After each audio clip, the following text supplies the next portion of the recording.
Because when I started my journey, I did not have a roadmap, resources, or connections. All I had was a dream to build something meaningful, something that could contribute to boosting my own confidence.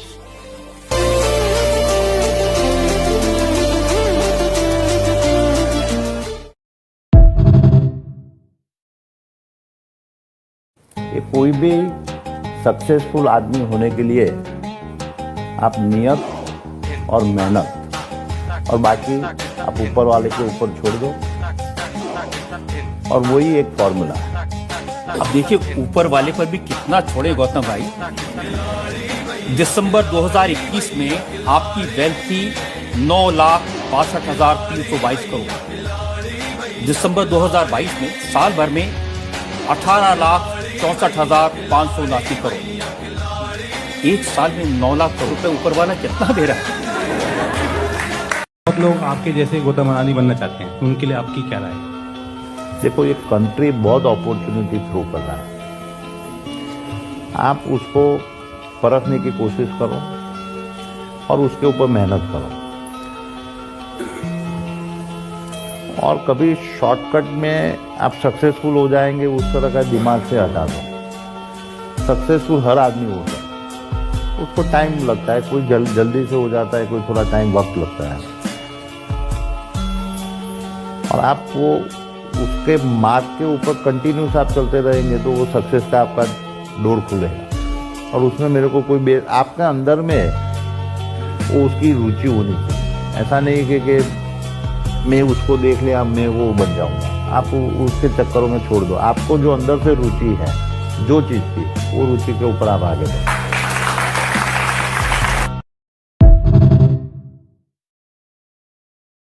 In the year 1978, at the age of 16, I left my school, left my home in Ahmedabad and took a one-way ticket to Mumbai.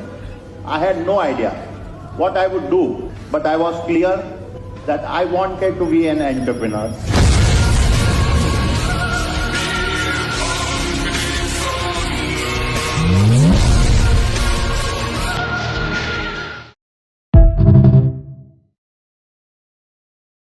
मेरी 60th birthday अभी जून 6 महीने पहले हुई।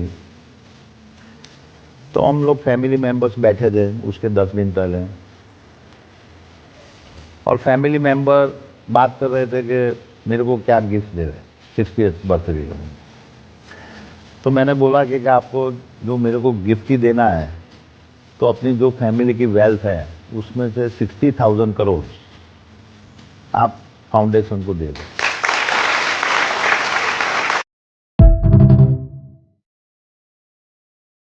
धीरूभाई अंबानी आज एक देखने जाओ तो मैं उसको थोड़ा रोल मॉडल के रूप में देख रहा हूँ। और वो इसलिए कि उन्होंने भी उनके कार्यकाल में जिस तरह से रिलायंस इंडस्ट्रीज को, वो टाइम पे उनकी इकोनॉमी पूरी खुली भी नहीं थी, फिर बाद में खुली है।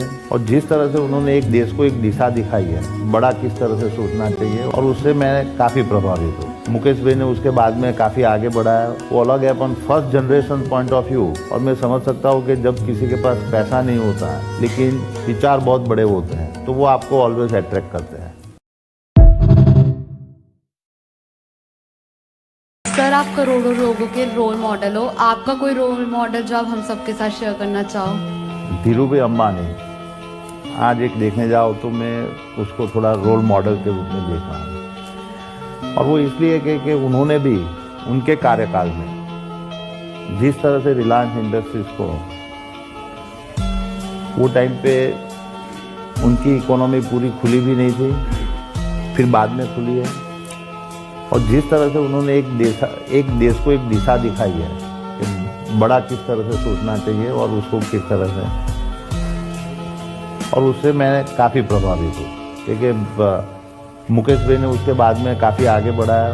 वो अलग है अपन first generation point of view.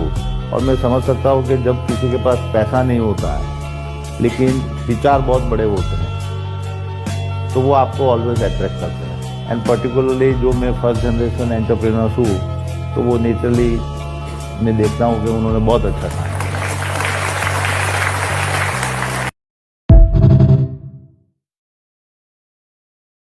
very from my younger age, I never afraid of any challenge. I always basically take challenge in a very normal routine life and challenge as a opportunity.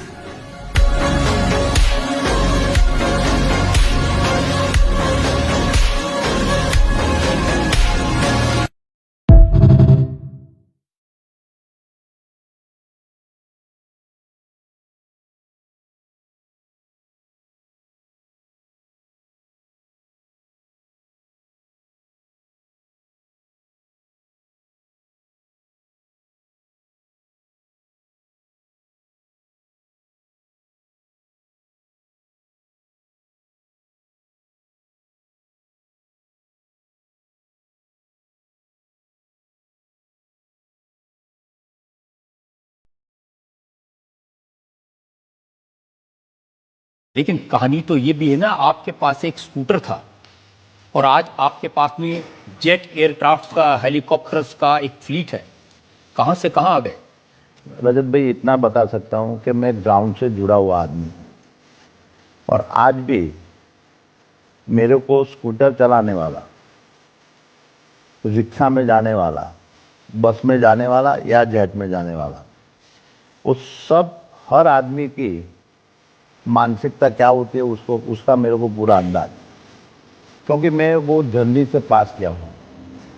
तो मेरे को आज मैं कहाँ पे हूँ, मैं कुछ जेट में जा रहा हूँ, तो उसका मतलब वो नहीं है कि मैं जमीन से मेरा पग जुड़ा हुआ नहीं।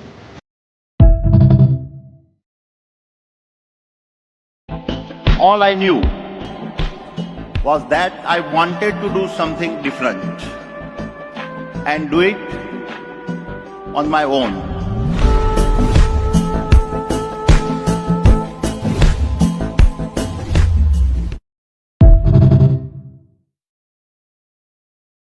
जब आप रिस्क लेते हो तो आपको उसका अंदाजा मालूम होना चाहिए। आज हमने कहीं कहीं जगह पे रिस्क लिए, मैं ऐसा नहीं बोलूँगा कि सब में हम सफल हुए, कहीं कहीं जगह पे फेलियर भी हुए। तो रिस्क लेने के बाद में आपकी इतनी ताकत होनी चाहिए कि मैं ये नैया पार कर लूँगा, और उसके लिए आपको परसिवियरेंस चाहिए। मुश्किलें आएगी, कोई भी आप कार्य करते हो तो ऐसा नहीं है कि आपके पास सफलता की चाबी आपके हाथ में आ जाएगी। क्या मुश्किल ही उसमें आएगी, और लेकिन आपका इंटेंशन अच्छा होगा और आप उसके ऊपर परसिवियरेंस से काम करते रहेंगे, तो मेरा अनुभव है कि विफलता नहीं मिलती है।